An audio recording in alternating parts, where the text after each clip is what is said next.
So Qualcomm is holding its annual tech summit and has announced the next generation processor for smartphones. It's got a new name because it's got a new CPU architecture and a new GPU architecture. So if you want to find out more, please let me explain.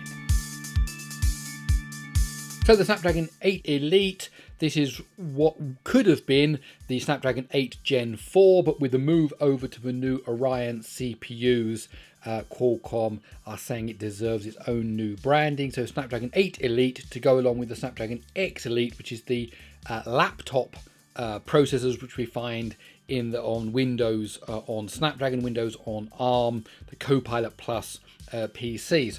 So what do we have? Well, the first thing to look at is the new Oryon CPU cluster. So here it is. So it's an octa-core setup.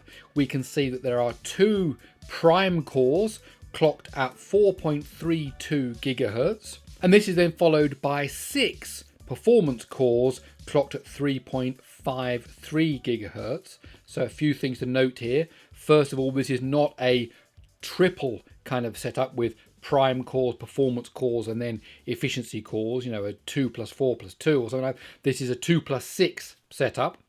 Secondly, we also know the prime CPU cores and the performance CPU cores use the same microarchitecture. They're basically the same design, but they're running at a lower clock speed, and things like the caches have been reduced on the performance cores so that you get these prime cores, maximum clock speed, maximum caches, but the performance cores are kind of tuned down versions, but it's the same thing. They're not kind of like specifically designed efficiency cores that you might get from other manufacturers. Built on 3 nanometers from TSMC. So talking about those caches, if we see here, they've got 12 megabytes of L2 cache shared across those 2 prime cores, and then another 12 megabytes of L2 cache, so 24 megabytes of L2 cache in total, but this time shared across 6 cores. So they really are giving those prime cores the best chance to offer that single threaded performance, highest clock speed, highest amount of cache. And again, the same when we look at the L1 cache, 192K in each of those prime cores, 128K in the performance cores, and this is all matched up with LPDDR5X memory running at 5.3 gigahertz. So to recap, 4.32 gigahertz maximum CPU frequency, new architecture, prime and performance cores, because of now there's of course the Oryon cores that come from the acquisition of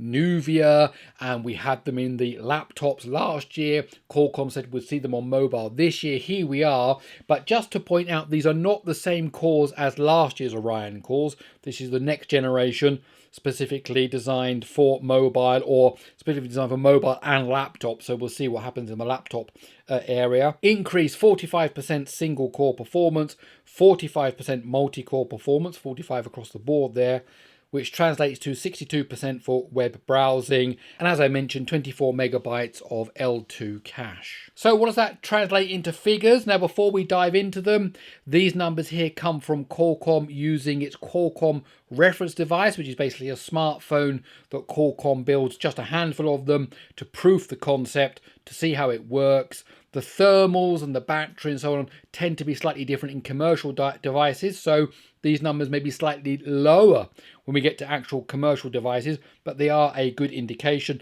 Likewise, the Dimensity 9400 numbers come directly from MediaTek. They're not ones we've tested on, an Oppo or a Vivo phone or something like that. Having said that, let's look at this big number here in the middle. This is the multi-core score. So over 10,000 now, 10,444. That's an average score of several runs. So that's clearly way ahead of the iPhone, 8,550, and better than the Dimensity 9400. But that's interesting because the Dimensity 9400 was close.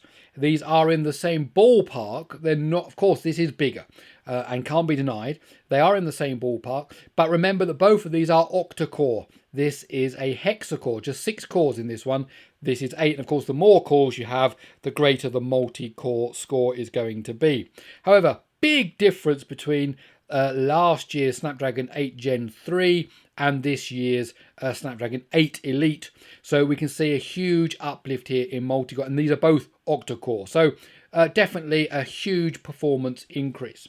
Now, when it comes to single threaded, we can see here 3222 for the Snapdragon 8 Elite. So that's slightly lower than the 3450 from the A18 Pro that you find in the iPhone 16 Pro. Slightly higher than the 3055 we get from the Dimensity 9400. So sandwiched there in the middle between those two. But comparing to last year's Snapdragon 8 Gen 3 2240, we can see a massive uplift here in single threaded core performance. However, this is not the whole story. Let's just dive in one more thing to look at here, and that's the clock speed. Now, the iPhone is running at just over 4 gigahertz.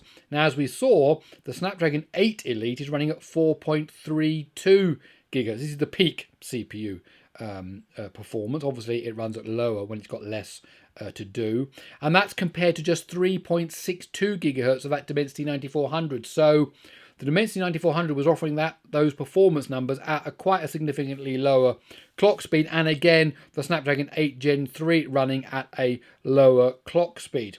So actually, if you take the single threaded score and then divide it by the clock speed, these are the numbers you get.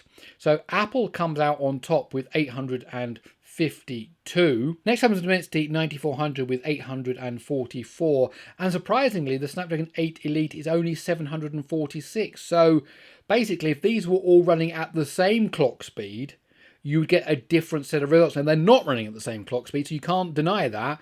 They're to do with the, the process node and other things to do with thermals and layout and so on.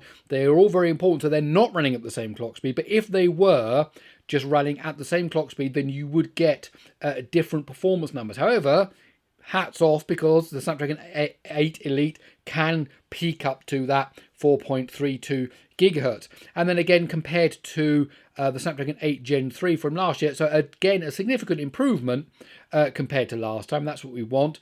But when you look at these three big ones here, it isn't just as clear as like this one is faster than this one. It is in real world, it is faster. That's the clock speed they've managed. Brilliant. But just notice how this levels out if they were all running at the same clock speed. Okay, on to the GPU, the Adreno GPU. Qualcomm are claiming there's a 40% improvement in GPU performance, and that translates also to a 40% power saving and a 35% increase in ray tracing performance. Now, this year they've got a brand new architecture, brand new design for the Adreno GPU. They're now using a thing called GPU slices, and we'll talk more about that in a moment.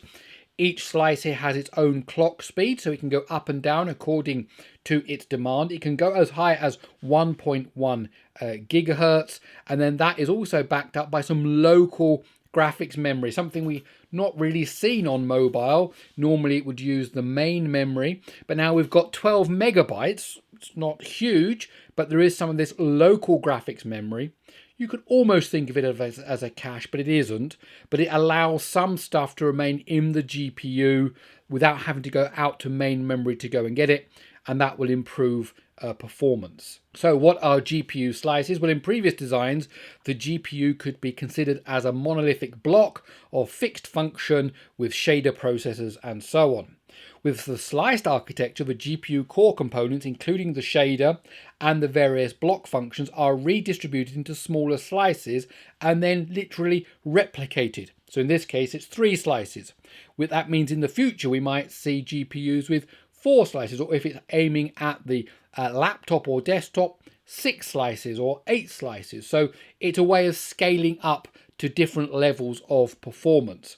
By doing so, Qualcomm can achieve higher operational frequency, concurrency and work distribution, and also scale for next several generations of Snapdragon to provide higher performance while maintaining power efficiency. So this approach is better for performance, but it's also about scaling what it can achieve in the future or across different versions of this chip aimed at different price points, aimed at different markets. So here's some GPU numbers for you. If you're following the Antutu numbers, then it's now over 3 million. That is a significant milestone. 3D Mark Wildlife on Unlimited, now off-screen. This is the thing I want to point out. This is both off-screen. I don't have that many off-screen numbers in my own personal little collection. So I'm just going to quote them here, 159 and 43. If you do have some off-screen numbers for different devices, then I'd love to hear those in the comments below so we can kind of have a discussion about the different performance there. However, if you do compare it to the off-screen numbers for the Snapdragon 8 Gen 3, you can see here significant performance increases for this new GPU in the Snapdragon 8 Elite. And then the other components that are important to look at are the Qualcomm AI engine. Now, when Qualcomm talks about its AI engine, it's talking about a combination of CPU, GPU, and NPU. So it's not necessarily just the raw performance of the NPU. The way their system works, as it should actually, is when there's something that can be done on the CPU, it does it there. When it's good for the GPU, it does it there. And when it's good for the NPU, it does it there. Now, basically, they're saying this is the fastest NPU they've got. That's what you'd expect. 6-core vector accelerator, 8-core scalar accelerator, 45% faster than the previous generation of NPU. And of course, nowadays, when you're talking large language models, they are also memory intensive because you're loading up some of these models. They may take several gigabytes of RAM up. So how quickly you can access the RAM also has a significant part to play on how quickly you can use those large language models. So that, again, Qualcomm are noting the 5.3 gigahertz dual channel LPDDR5X memory. And then finally, a bit about connectivity. This has got the X80 5G modem in it, which means it's ready for 5G Advanced. That's the next iteration of 5G. And then they've got lots of things in here about what they're also achieving in this particular version of the X80 5G modem system. Likewise for the new Fast Connect, that's basically your Wi-Fi, your Bluetooth, and your ultra wide. Again, Wi-Fi 7 ready, a single chip solution that provides Wi-Fi, Bluetooth, and so on.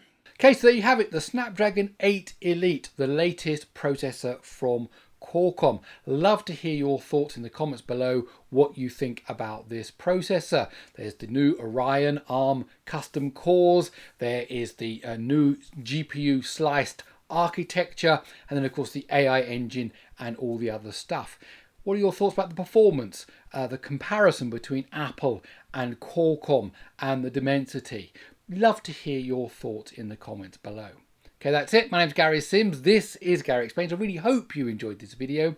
If you did, please do give it a thumbs up. And if you like these kind of videos, stick around. Subscribe to the channel. Okay, that's it. I'll see you in the next one.